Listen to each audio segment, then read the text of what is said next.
Hey, Chris, what's happening, man? How are you? Doing all right. Just looking at the map here for our bike trip.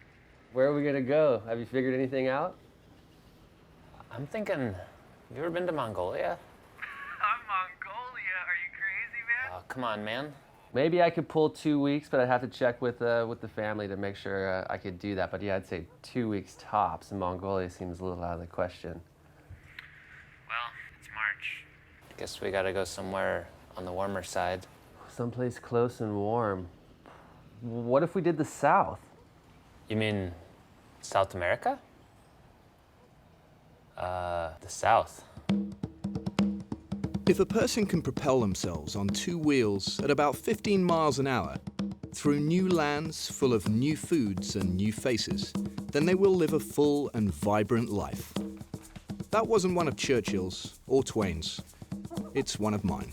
There wasn't really anything of notoriety that fitted the bill. It's only relevant because in a nutshell, it kind of describes why the characters you're about to meet do what they do.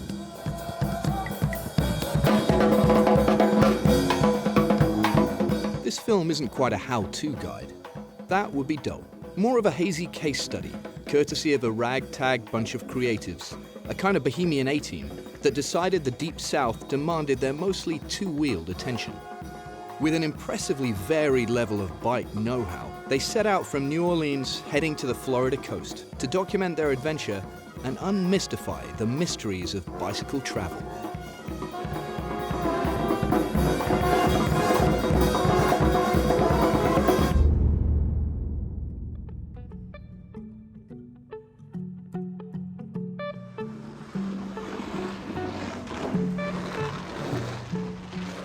What would you say your level of bicycle touring experience is?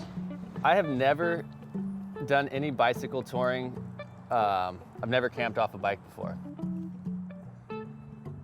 What are the zip ties for? I don't know. I just feel like One always needs zip ties. Aren't girls supposed to ride those bikes that have those things so their dress doesn't get in the way? Yeah, supposed to, and I'll be wearing lots of dresses. I remember someone saying once it's not about the bike. It kind of is though, insofar as the bicycle is a fairly essential element in a bicycle adventure. What kind of bike you get is up to you. A fancy one is nice, with functioning brakes and gears. But if you're a fly-by-the-seat of your pants kind of person, the best bike for the job is whatever bike comes your way. New Orleans, Craigslist. Murray 3-speed vintage commuter bicycle. Perfect working order. This guy's a real salesman. This says, hey. Oh, hanging in there. Hey, you got a bike for sale? Like a bicycle? Yeah, I'm looking for one on Craigslist, but it's a little slim. I got a bike. And actually, it's a classic. It's an English Racer Swin. Oh, yeah? This conversation went on for a while. The details aren't important, so I'll get you to the good bit. Would you like a bike that you haven't ridden in a year, or would you like $200? $200. Another 10 blocks up before we hang a right. 1620. That's us, yeah. Nah, the seat was up. Maybe that's what it looked like. But Dang, it looks pretty tall, yeah, with the seat up. Seat up. Ridden this bike since I've been back. Oh, man. We're rolling. Let's go. Front brake, check. Suicide shifter. It's pretty modern. I think we might have a keeper here. 100? $100, right? All of y'all are welcome to come back anytime. Come back anytime. We'll send you some pictures. Definitely. This was a pleasure. Pleasure was all ours. Thanks for all your time. Before the trip had even begun, Glenn the postman proved one of the most valuable bike touring tips. It's always worth talking to the locals.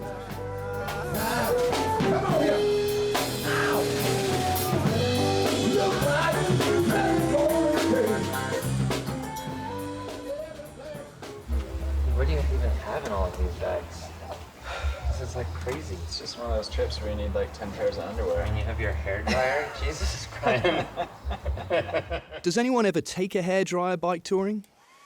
Someone out there does. The point is, there's no starchy rulebook that you need to follow.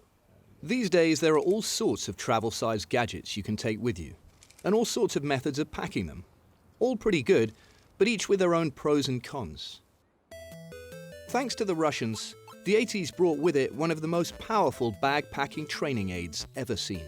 Level 1 is pretty easy. Nice big bags, small blocky gear to stack in them. The next level is a whole different game. Strange-looking bags that fit a surprising amount if you learn the black art of bike packing. And if it's nice, I'll just hook it right here, rolling down the road, which could actually be really fun because I could just, like, how'd you fall off your bike 20 times? Oh, I was trying to play the harmonica and the dulcimer. I kind of like to take full-size brushes, but I think I'm gonna cut these guys down. This is my luxury item. It's a toaster. You just stick this on the stove and put your bread on here. I took some of the bags off the front to distribute the weight a little more, so I got my cameras up front and everything I need for camping in the back. Got my tent poles right here. This is pretty good. Binoculars, little mini ones, and a plant press. When I bring all of this stuff in the field with me anyway, I'm usually carrying it on my back, so it's nice that it's on the bike. And then also, if you could get a bigger bottle of sunscreen, that'd probably be good too, you know, because there's a lot of room on the bike to carry more sunscreen than you need. So your packing's done, your crew's assembled. Your customary Tarantino-esque departure is almost complete. But make no mistake, the hardest part of any bicycle journey is often the first couple of hours. Industrial twilight zones and suburbs weren't designed with bikes in mind, and escaping the city might seem like a futile task. Well, we've made it about a quarter of the way that we were gonna go today. Maybe less, maybe a fifth. And then there are the teething issues, especially if you've yet to iron out relationship quirks between you and your classic Schwinn that's just come out of retirement. This chain's been neglected for something like 30 years, and some stronger oils are required.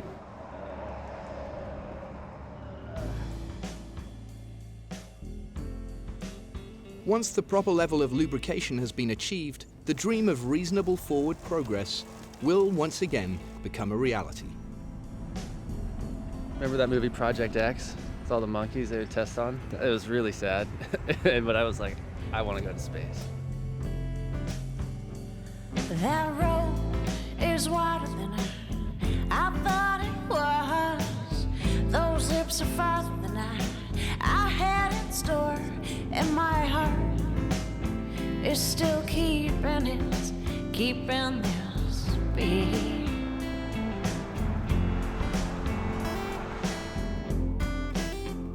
I don't need anybody, that's what I thought once was staying in the shade on a cold day. 'Cause this song is a beating that's coming down on me. It's hard to be right on the money when it comes to packing the right stuff. You can't pack for every eventuality. My sleeping bag's a 45-degree sleeping bag, and I felt about 15 degrees ill-prepared for the cold last night for sure. Hedging your bets and taking a lighter sleeping bag to make room for that proverbial hairdryer might be worth it. Either way, sucking it up is a skill well worth honing. If you ignore the misery for long enough to look around, you might find it's not all that miserable.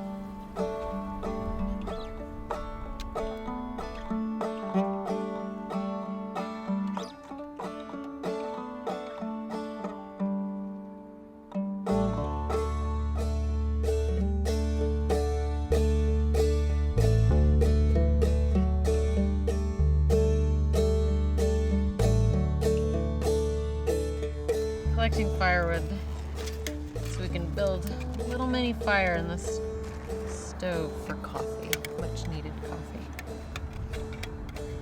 Generally you want to use Fritos, but we'll see if Doritos have enough oil on them to start a fire. You're pretty good at that for never using it. You're probably going to carry some fancy gas stove with you. But what about for those occasions when fuel runs out and you still want a cup of coffee? The most cost-effective and delicious stove out there is the beer can stove. The best thing about it is that you have to empty a couple of beer cans to make it. The second best thing is that it works.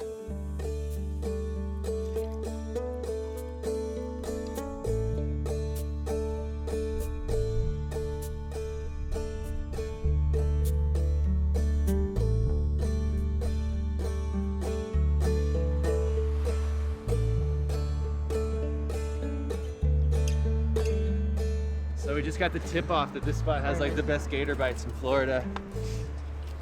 Seeing that only one of the crew has eaten a gator bite, we're going deep on it. What do you recommend? We definitely want to get some gator bites. Those are really awesome. Can I get a grouper burger? Would you like that fried or grilled? Y'all making me Would you like tomato, lettuce, tomato, onion, pickle? There are a few good reasons to embrace the local food. 1. There comes a time on about day 3 of any adventure when your guts reject a continual barrage of energy bars. 2. You don't have to tear your meniscus carrying every morsel with you. And 3. Local delicacies give you a whole new set of sensory memories. Hopefully, mostly good ones. This is what Chris and I do. We like to feed each other sweets. What notes are you getting from that? Just fried, a little bit of soft shell, a little bit of gator bites, a little bit of powdered sugar. But that's pretty delicious, though. Where are we at this moment? The casual perusing of maps naturally follows a good feed, mostly because it's a good stalling tactic that allows essential digestion time. Whether your map reading skills need to be polished before you take a bike trip is a topic that's been discussed as early as Galileo.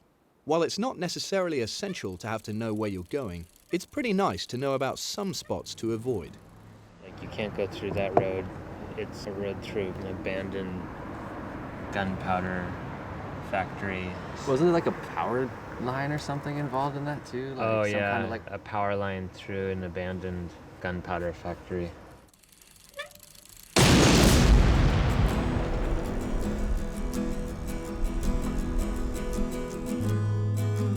If your interest in maps goes beyond places to avoid, the next important waypoint after eating is where you're likely to be able to eat again.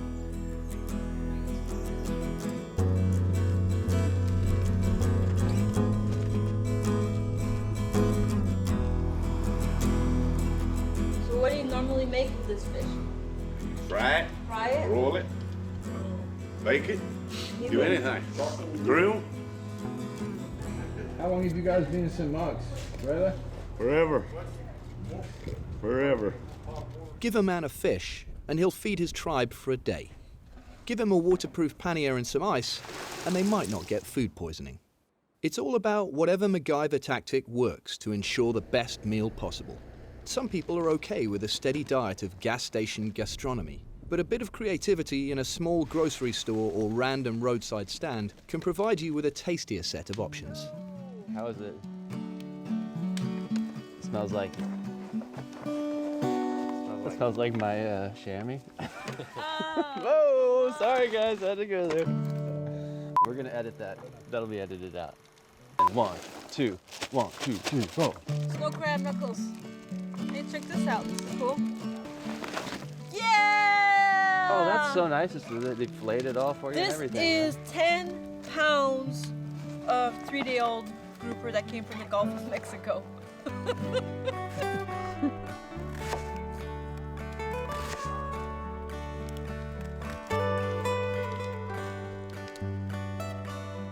I was a Weeblo, which is a rank below the Boy Scouts. But my dad gave me a knife, and then I went to the Weeblo meeting with my knife, and the guy was like, "You don't have your knife badge." And he took my knife away from me. And I was like, "My dad gave me that knife." And I went home, was like, my dad was like, "Where's your knife?" And I said, "Oh, the Weeblo guy took my knife away." And that was kind of the end of my Boy Scout days. They were pretty serious about their badges, though. I'm not gonna lie. Over this up, we're basically kind of making a little casserole here. We got 2 rocks here, and there's a little channel that we filled with coals, and then we can rest this right on top of there. We got this heat source going underneath of it. Not everyone has the energy or skills to produce a culinary tour de force like May. But it's important to know there's no excuse for eating like a vagrant while bike camping.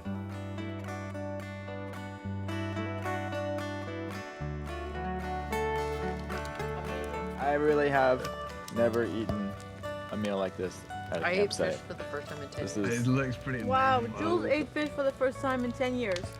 Be careful, there's some bones in the fish. Oh, she didn't take the bones out? God damn it.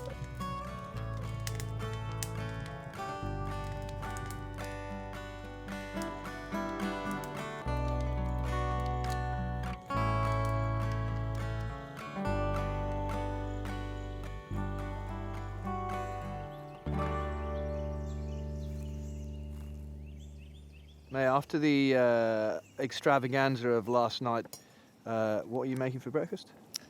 I'm making some avocado toast. So just slightly charring the bread. And I have That's what all the good chefs do, I think. That's what I've heard. and fresh avocado with squeeze of lime. Is the avocado locally sourced? Was it foraged on site? Oh yeah, it was foraged right here. Fell from the tree above us. No, it wasn't. It seems like any kind of variety is the key to having a memorable bike journey. That variety might take you off-road or out of your bike's normal operating environment. But that's okay. Bikes are more versatile than we give them credit for. Do you think that this trail is going to take us all the way to St. Mary's? 5 miles of sandy dirt. Oh. Sometimes the best way to nurture your road bike through the sand is to take the pressure out of the situation. Don't get me wrong, this won't make it a breeze. But you will get moving again, albeit slowly. One advantage to a decrease in speed is you'll see, hear, and smell pretty much everything. This will be good for the flower press. Sometimes, though, the experience of smelling the proverbial roses is ruined by previous visitors who haven't quite nailed the well-known principles of leave no trace. Yeah, so the 7 principles of leave no trace might not be enough. So we're gonna add an 8th one. And that is take out the trash with you. Because there's probably gonna be trash from someone else. If we all packed a little more out than we packed in, pretty soon garbage on our favorite trails would be delightfully hard to come by. Yep. I'm ready to go. Let's go. No! No!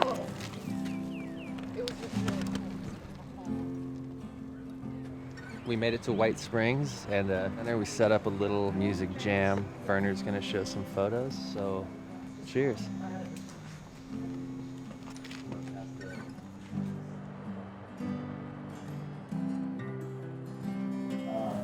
So this is us in New Orleans, and usually there's a lot of expectation and excitement when you roll out on a trip. It's been really great to have a little music around you, and it's continuing the communal experience of touring together. It's really cool when you show up in the dark, and then you wake up in the morning to a beautiful place.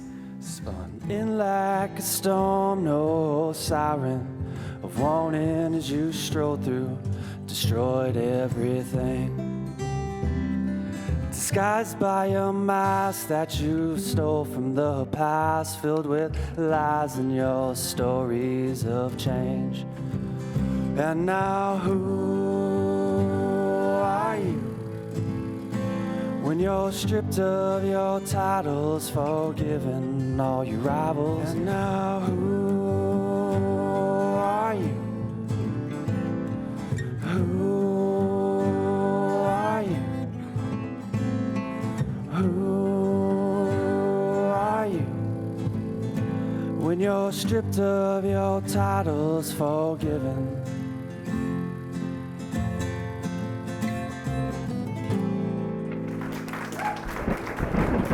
One of the most tiresome parts of bike touring is the occasional soaking of gear. This may seem obvious, but a quick glance at the weather forecast before your fate is sealed might save you the misery of wringing out your sleeping bag. I've lived in this area ever since 1990, and when I see something like this on radar, I know I don't want to be out there in a tent. I would suggest you pack up your gear from the campground and get over here to this building. Power seems to already have gone out in certain spots in town. To the community center, let's go!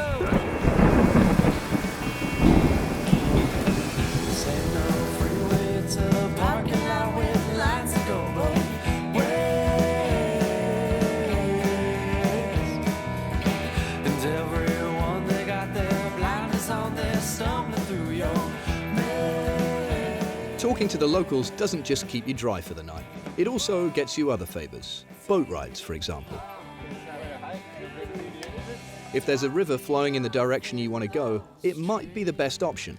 And it still draws on one of the advantages of the bicycle, that you can pick it up and put it in something.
Yet another way in which bikes and boats trump cars is the ability to stop pretty much anywhere and throw down your bedroll. Before you get too comfortable though, take a look around. It's better to discover if you've got any neighbors before they catch you with your pants down, so to speak. What do you think went on here, Ryan? Something went on. It's pretty explicit. I mean, Sugar Shack is... it's where the sugar gets thrown around. This is a historical artifact, so we can't touch it so that other visitors can see it as it is. And slowly, nature will take it back. Oh, what are you doing with that paddle? And that roll of toilet paper? Well, you know what they say about Shit Creek. Chris is never going to be caught without a paddle again. I was trying to get my hole to a regulation 3 feet deep, and paddle just couldn't hang in there. But luckily it's not mine. I was actually using Alex's paddle, so... The truth is, on a river that you can pretty much drift down, covering your tracks might just be worth a paddle breakage. So, you can try and leave a place better than you found it. Leave a person with a few more stories than they had before they met you, and let them return the favor. After all, hours in the saddle each day gives you nothing if not time to tell stories. Oh, and I can't labor this point enough. It's worth making new friends along the way. Not only can they guide you through unfamiliar territory, they might also provide some toys you are unable to bring with you. We made it to the Atlantic Ocean, and there's some tiny little waves. Probably have some fun. Maybe a nose ride. A little quick section right there. Well, no guarantees. The sun's coming out. You would feel no more pain. The idea of this short film is to reassure you that there are very few rules in the world of bicycle adventures. You can count the miles if you want to, or you can count the pints consumed en route. You can wild camp and cook, or you can stay in the lap of luxury and survive on a diet of cookies. It doesn't matter. What matters is that you should have fun. Don't hurt anything or anyone in the process. And come home with stories that will have the most committed couch potato straining at the leash to get outside in search of new horizons. And before any of you start using "too poor to buy a bike" as an excuse for not getting out and having your own adventure, Glenn the postman's $100 Schwinn made it to the Florida coast with plenty of miles left in her. So forget about Santa. Make friends with the mailman. He might just have a surprise for you. If I was a sky little, if I was a sky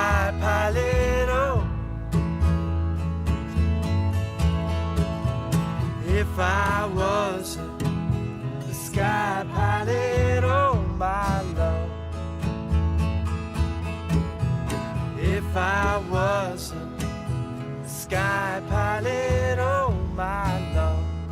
Well, I would fly you high up